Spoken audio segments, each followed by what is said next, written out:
Hello বন্ধুরা, আশা করি সবাই ভালো আছো। প্রিপারেশন ভালো চলছে। আমরা স্বাধীনতা দিবসের দোরগোড়ায় আবার চলে এসেছি। এটা 79 ইন্ডিপেন্ডেন্স ডে, ঠিক আছে। এটা অনেক সময় ভুল হয়, এটা হচ্ছে 79 ইন্ডিপেন্ডেন্স ডে, এই যে 15 আগস্ট। আর 78 ইয়ার, এটা কোশ্চেনে আসে অনেক সময়। হ্যাঁ, 78 ইয়ার বা 79 ইন্ডিপেন্ডেন্স ডে কিন্তু কনফিউজ হয়ে যায়। 79 ইন্ডিপেন্ডেন্স ডে হবে আর 78 ইয়ার, ঠিক আছে।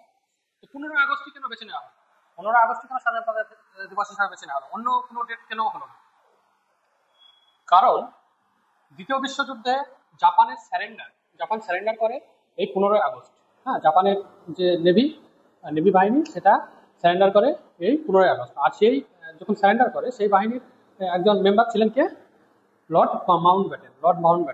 তার জন্য তিনি এই 15 আগস্টটাকে বেছে নিয়েছিলেন, ঠিক আছে। তাছাড়া অন্য কিছু কারণ নেই।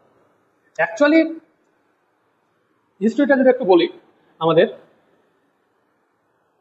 আইএনসির লাহোর সেশন কত সালে হয়েছিল? 1929-এর 31 ডিসেম্বর।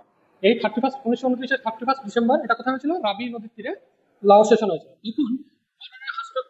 মৌলানা হাসরত রুহানি প্রথম কমপ্লিট ইন্ডিপেন্ডেন্সের কথা বলেন, ঠিক আছে। আর এই যে পূর্ণ স্বরাজ, সেই পূর্ণ স্বরাজের রেজলিউশন তখন গৃহীত হয় 1929-এর 31 ডিসেম্বর। পূর্ণ স্বরাজের রেজলিউশন গৃহীত হয়, আর একটা ডেট ঠিক হয় যে প্রত্যেক বছর 26শে জানুয়ারি পূর্ণ স্বরাজ পালন করা হবে এবং পতাকা উত্তোলন করা হবে। সেই হিসাবে প্রত্যেক বছর 26শে জানুয়ারি পূর্ণ স্বরাজ পালন করা হতো টিল ইন্ডিপেন্ডেন্স অফ ইন্ডিয়া, ঠিক আছে। এবার পরে এই 26শে জানুয়ারিটা কি হয়? আমাদের রিপাবলিক ডে হিসাবে পালন করা হয়। যেহেতু 15 আগস্ট আমরা স্বাধীনতা পেয়েছি, ওটা ইন্ডিপেন্ডেন্স ডে হিসাবে পালন হচ্ছে, আর 26শে জানুয়ারিটা রিপাবলিক ডে হিসাবে পালন হচ্ছে, ঠিক আছে। তো হাজার হাজার মানুষের, লক্ষ লক্ষ মানুষের রক্তের বলিদান, জীবনের বলিদান এর মাধ্যমে আমরা আমাদের এই স্বাধীনতা অর্জন করেছি। আজকে আমরা হয়তো সেটা ফিল করতে পারছি না অতটা, কিন্তু এই যে মুক্ত বাতাসে আমরা শ্বাস নিচ্ছি বা মুক্তভাবে চলাফেরা করছি, এটাই আমাদের ছিল না। হ্যাঁ, এই অধিকারটাই আমাদের ছিল না। তো লক্ষ লক্ষ বীর শহীদদের বলিদানের মাধ্যমে লক্ষ লক্ষ মায়ের কোল হারা হয়েছে। তো তার মাধ্যমে আমাদের আজকে স্বাধীনতা অর্জিত হয়েছে। তাদেরকে সকলকে আমার বিনম্র শ্রদ্ধা। আমরা যেন এই স্বাধীনতার সঠিক মূল্যায়ন করতে পারি সকলে। এবার আসি, তো আমাদের ইন্ডিয়ান হিস্ট্রির যে ক্যাবিনেট মিশন বা লর্ড মাউন্টব্যাটেন প্ল্যান, ওগুলো অন্য একটা লেকচারে আমি আলোচনা করবো। শেষে যখন দ্বিতীয় বিশ্বযুদ্ধ শেষ হয়ে গেল, তারপর যখন নতুন পার্টি, ওখানে উইনস্টন চার্চিলের পার্টি হেরে গেল, ক্লিমেন্ট অ্যাটলির পার্টি আসলে, তো ক্লিমেন্ট অ্যাটলি যখন প্রধানমন্ত্রী হলেন, তিনি ঘোষণা করলেন যে জুন 1948-এর মধ্যে আমরা ভারতকে স্বাধীনতা দিয়ে দেব। তখন নতুন ভাইসরয় হিসেবে লর্ড মাউন্টব্যাটেন আসলেন। তিনি অনেক চেষ্টা করলেন যে ভারত যেন ইউনাইটেড থাকে। গান্ধীজির যে ভাবনা, সেই ভাবনাতে যেন ভারত ইউনাইটেড থাকে তিনি অনেক চেষ্টা করলেন, কিন্তু সফল হলেন না। তাই অবশেষে তিনি ওই 3 জুন 1947 ঘোষণা করে দিলেন যে 15 আগস্ট ভারতবর্ষ স্বাধীনতা পাবে। আর 14 আগস্ট, তার একদিন আগে 14 আগস্ট পাকিস্তান স্বাধীনতা পেয়েছে, আমাদের মধ্যরাত্রিতে হয়েছে, ঠিক আছে। তো এই 3 জুন 1947 তিনি ঘোষণা করে দিলেন, আর আমি মানাতে পারছি না কাউকে, তোমরা ডিভাইডেড হয়ে যাও, তোমাদের স্বাধীনতা নিয়ে নাও। এটা ওই 3 জুন 1947-এ তিনি এটা ঘোষণা করেন। এটা ওই লর্ড মাউন্টব্যাটেন প্ল্যান। তো এটা কখন হয়েছিল? এই যে 5th সেশন, এই যে সেশনটা যেটা হয়েছিল কনস্টিটিউয়েন্ট অ্যাসেম্বলি কনস্টিটিউশনাল হলে 5th সেশন হয়েছিল 14 আগস্ট 1946-এ রাত্রি 11টায়। তারপরেই আমাদের প্রধানমন্ত্রী জওহরলাল নেহরু সে বিখ্যাত ভাষণ দিয়েছিলেন, ট্রিস্ট উইথ ডেস্টিনি।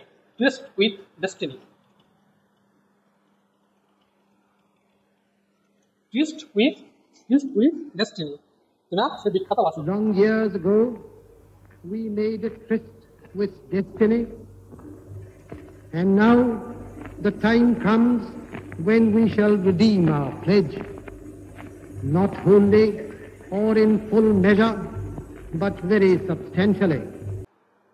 এবার আসে আমরা প্রত্যেক বছর যে স্বাধীনতা দিবস পালন হয়, সেটার মেন অনুষ্ঠান কোথায় হয়? দিল্লির লালকেল্লায়। সেটা আমরা দূরদর্শনের পর্দায় দেখি সাধারণত।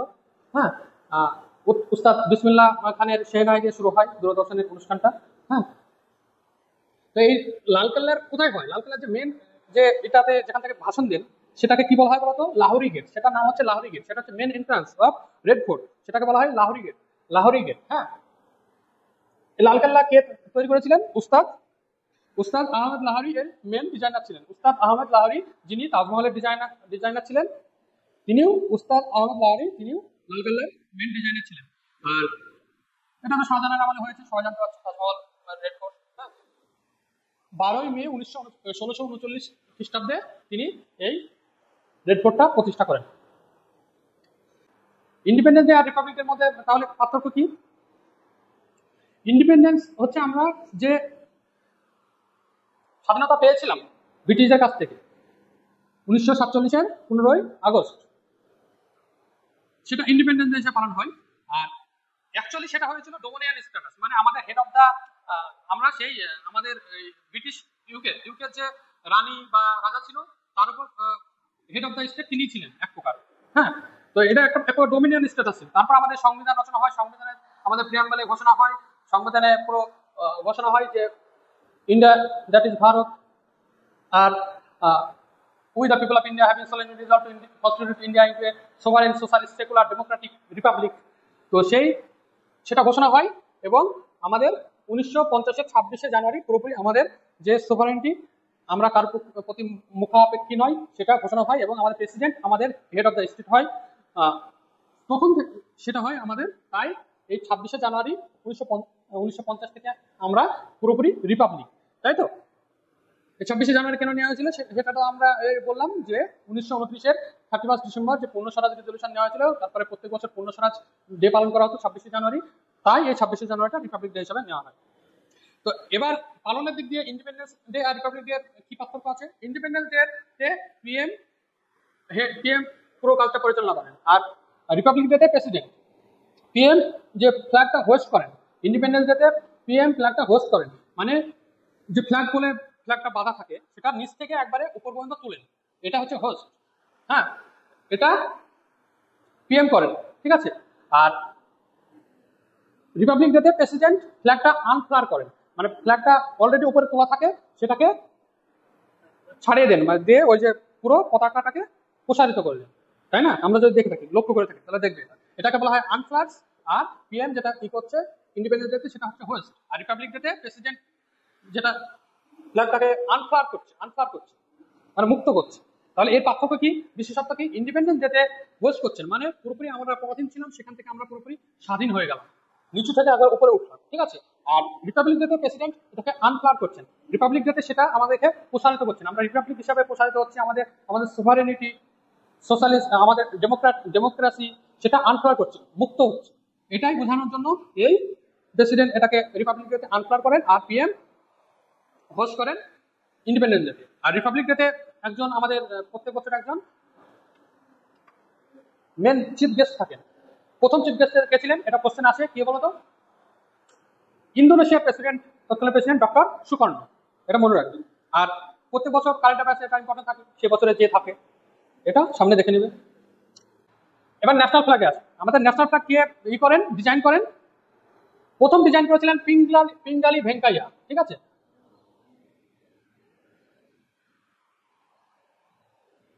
পিঙ্গালি ভেঙ্কাইয়া 1921 সালে তিনি এই ত্রিকালার একটা ফ্ল্যাগ ডিজাইন করেছিলেন, তার ভেতরে চরকা ছিল। হ্যাঁ, এরপরে বদরুদ্দিন তৈয়বজি, এই যে অ্যাডহক কমিটি হয়েছিল, অ্যাডহক ফ্ল্যাগ কমিটি হয়েছিল ডক্টর রাজেন্দ্র প্রসাদের নেতৃত্বে, তখন বদরুদ্দিন তৈয়বজি যে সাব কমিটি ছিল, বদরুদ্দিন তৈয়বজি সেটাকে এই যে চরকার বদলে তিনি অশোক চক্রটাকে ইনক্লুড করেন, ঠিক আছে।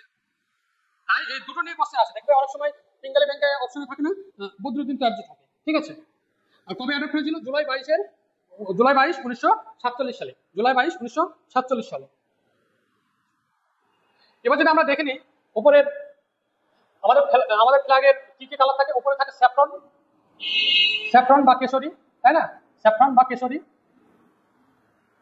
তারপরে এটা তো হোয়াইট আর নিচেরটা গ্রিন, তাই না? উপরে স্যাফরন, নিচেরটা মিডলেরটা হোয়াইট আর নিচেরটা গ্রিন।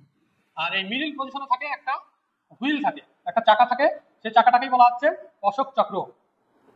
অশোক চক্র, এটাতে 24টা স্পোক থাকে, 24 স্পোক থাকে, এই হুইলটাতে 24টা স্পোক থাকে, ঠিক আছে। তো এটা কি বিশেষত্ব বহন করছে? স্যাফরনটা ত্যাগের প্রতীক, কারেজ, সাহস আর ত্যাগ, কারেজ, সাহস আর ত্যাগের প্রতীক।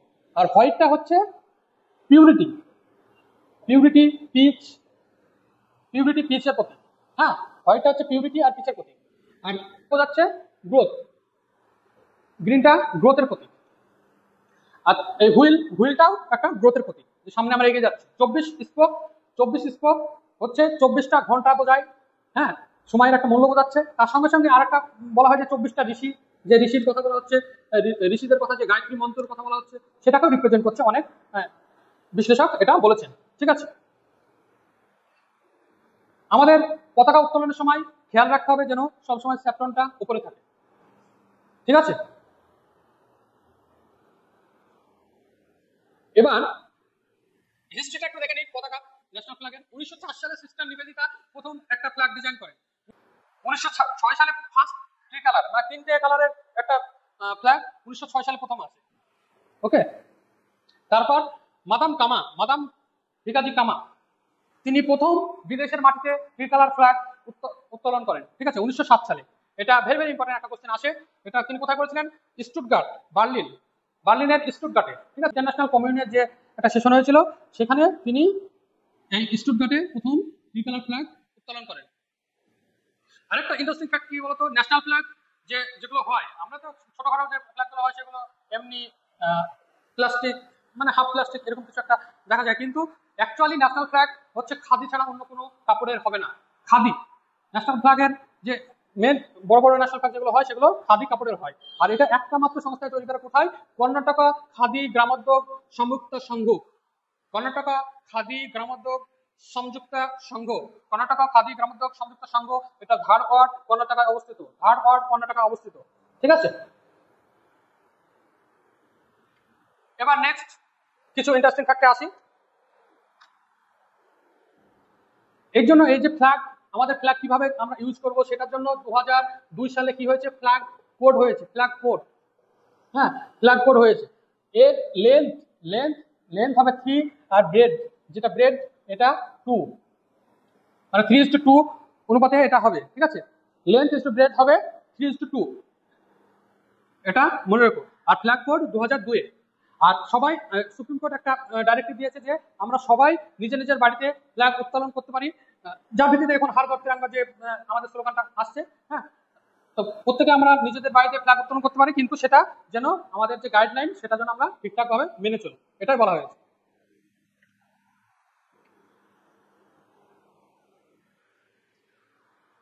এটা তো বলা গোটা ইন্ডিয়াতে বললাম যে প্রেসিডেন্ট আর প্রাইম মিনিস্টার পতাকা উত্তোলন করেন।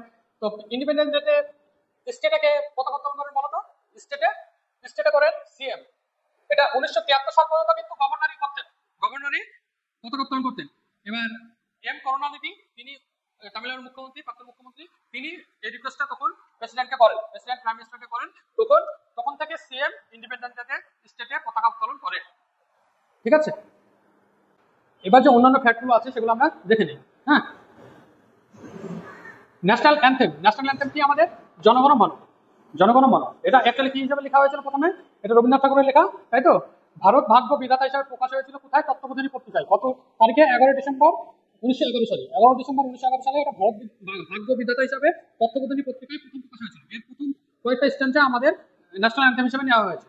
জনগণ মন, এটা গাইতে 52 সেকেন্ড মতো সময় লাগে, এটা গাইতে 52 সেকেন্ড মতো সময় লাগে, ঠিক আছে। কত তারিখে অ্যাডপ্ট হয়েছিল? 24 জানুয়ারি 1950 সালে। তোমরা আরেকটা কথা বলো যে আমাদের রবীন্দ্রনাথ ঠাকুর ন্যাশনাল অ্যান্থেম লিখেছেন আরো একটা দেশের জাতীয় সঙ্গীত তিনি লিখেছেন। কোন দেশের? সবাই জানি, বাংলাদেশ। আমার সোনার বাংলা আমি তোমায় ভালোবাসি, এই গানটা বাংলাদেশের জাতীয় সঙ্গীত তিনি রবীন্দ্রনাথ ঠাকুরই লিখেছেন। এটা 1905 সালে লিখেছিলেন তিনি। আর এটা একজন বাউল সঙ্গীত শিল্পী গগন হরকার তার আমি কোথায় পাবো তারে এটা থেকে অনুপ্রাণিত। আমি কোথায় পাবো তারে, মনের মানুষ।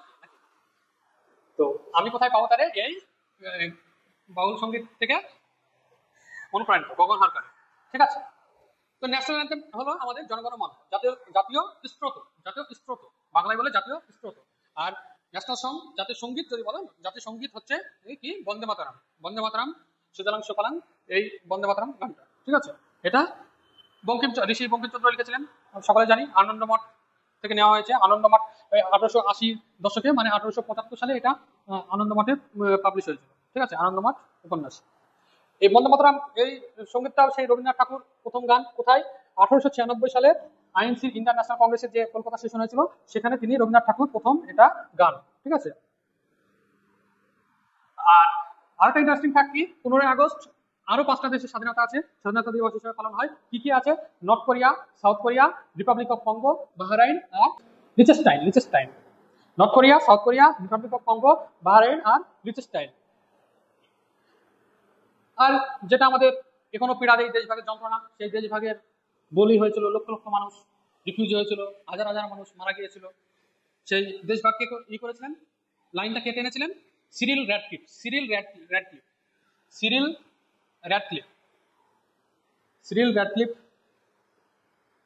তেনাকে খুব অল্প সময় দেওয়া হয়েছিল, তিনি ওই সেই দিল্লির একটা ঘরে বসে মানে ম্যাপ, একটা টেবিলে ম্যাপ পেয়ে সেখানে লাইন টেনে দিয়েছিলেন। তাই তো অনেক এখনো ছিটমহল হয়ে গেছে, মানে ন্যাশনাল যে ওয়ে আছে, অনেক জায়গায় দেখা গেল জলাজমি আছে, তার উল্টো দিকে ভারতের মধ্যে একটা বাংলাদেশের ছিটমহল রয়ে গেছে, হ্যাঁ না, একটা বাড়ির অর্ধেক চলে গেছে বাংলাদেশে, অর্ধেক চলে গেছে ভারতে, খুব পীড়াদায়ক, তাই না। তো এটা করেছিলেন সিরিল র্যাডক্লিফ 17 আগস্ট 1947 সালে। 17 আগস্ট 1947 সালে এটা পাবলিশ হয়েছিল। যে এবার আমাদের ওয়েস্ট বেঙ্গলেরই মুর্শিদাবাদ, নদিয়ার কিছু অংশ, এগুলো কিন্তু বাংলাদেশের মধ্যে চলে গেছে, ঠিক আছে। এটা আমাদের মুর্শিদাবাদে সেটা আবার 18 আগস্ট ইন্ডিয়ার মধ্যে ব্যাক হয়। কারণ ব্যাক করার একটা অন্যতম কারণ কি ছিল বলতো? অন্যতম কারণ ছিল যে ভাগীরথী যে প্রবাহ, ভাগীরথী, সেটা পুরোটা ইন্ডিয়ার মধ্যে রাখার জন্য। এটা একটা অন্যতম কারণ হিসেবে আমরা শুনে থাকি। এই ছিল স্বাধীনতা দিবসের উপরে আমার ভিডিও। সকলকে স্বাধীনতার শুভেচ্ছা, এবং আমাদের যে লক্ষ লক্ষ স্বাধীনতা সংগ্রামী বলিদানের বিনিময়ে আজকে আমরা স্বাধীনতা উপভোগ করছি, এক প্রকার উপভোগ করছি বলা যায়, তাই না। তো সেই তাদের প্রতি আমার বিনম্র শ্রদ্ধা। ভিডিওটি ভালো লেগে থাকলে প্লিজ লাইক, কমেন্ট, শেয়ার। এরকম ভিডিও আমার আরো আসবে, তোমরা যদি উৎসাহ দাও। জয় হিন্দ, সকলে ভালো থাকো।